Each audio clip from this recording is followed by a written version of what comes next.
ಇವಾಗ ಬೆಳಗ್ಗೆ ಎದ್ದಿದ ತಕ್ಷಣ ಫಸ್ಟ್ ಬಿಸಿನೀರಿಗೆ ಸ್ವಲ್ಪ ನಿಂಬೆಹಣ್ಣೆಲ್ಲ ಹಾಕಿ ಕುಡಿತಾ ಇದ್ದೀನಿ. ಏನೋ ಒಂದು ಸ್ವಲ್ಪ ದಿನ ಅಂದರೆ ಜಾಸ್ತಿ ಗಂಟ್ಲು ನೋವಿದೆ. ನನಗೆ ಬಂದರೆ 1 ದಿನ 2 ದಿನ ಅಷ್ಟೇ ಇರೋದು. ಬಟ್ ಇದೇ ಫಸ್ಟ್ ಟೈಮ್ 10 ಡೇಸ್ ಮೇಲೇನೆ ಆಯಿತು, ಹೋಗ್ತಾನೇ ಇಲ್ಲ.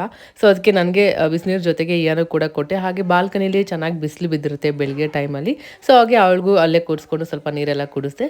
ಸೊ ಹಾಗೆ ಬ್ರೇಕ್ಫಾಸ್ಟ್ ಕೂಡ ರೆಡಿ ಮಾಡ್ತಾ ಇದ್ದೀನಿ. ಈ ಚಾಪಿಂಗ್ ತುಂಬ ಚೆನ್ನಾಗಿದೆ, ಚಿಕ್ಕದಿದೆ, ಪೋರ್ಟಬಲ್, ಎಷ್ಟು ಬೇಗ ಬ್ಲೆಂಡ್ ಆಗಿಬಿಡುತ್ತೆ.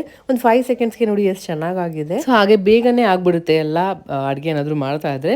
ಸೊ ಬ್ರೇಕ್ಫಾಸ್ಟ್ಗೆ ನಾನು ಎಲ್ಲ ತರಕಾರಿ ಸೊಪ್ಪು ಎಲ್ಲ ಆಯ್ತಲ್ಲ, ಸೊ ಹಾಗಾಗಿ ಎಲ್ಲ ಮಿಕ್ಸ್ ಮಾಡಿದ್ದೀನಿ. ಫಸ್ಟ್ ಟೈಮ್ ಟ್ರೈ ಮಾಡಿದ್ದು, ಬಟ್ ತುಂಬಾ ಚೆನ್ನಾಗಿ ಬಂದಿತ್ತು. ನನಗೆ ಕೂಡ ತುಂಬ ಇಷ್ಟ ಆಯಿತು. ಅವಳು ಕೂಡ ಎದ್ದು ಬಂದು ನೀರು ಕೊಟ್ಟಿದ್ದೆ, ಸ್ವಲ್ಪ ಬಿಸಿನೀರು ಕುಡ್ಕೊಂಡು. ಹಾಗೆ ಅವಳೇ ಇಟ್ಕೊಂಡು ಅವಳು ಕೇಳ್ತಾ ಇದ್ದಾಳೆ ಏನಾದರೂ ಡಿಫ್ರೆಂಟ್ ಟ್ರೈ ಮಾಡಿದ್ರೆ. ಅವಳಿಗೆ ಟ್ರೈ ಮಾಡೋಕ್ಕೆ ತುಂಬ ಇಷ್ಟ. ಏನು ಮಾಡಿದೆ ಏನು ಎಲ್ಲ ಹೆಸರು ತಿಳ್ಕೊಳ್ಳೋಕೆ ಟ್ರೈ ಮಾಡ್ತಾಳೆ. ಸೊ ಅವಳಿಗೆ ಐಚೇರ್ಗೆ ಹಾಕಿ ಪೀಸಸ್ ಎಲ್ಲ ಮಾಡಿ ಕೊಟ್ಟರೆ ಅವಳು ಇಷ್ಟಪಟ್ಟು ಕೂಡ ತಿಂತಾಳೆ.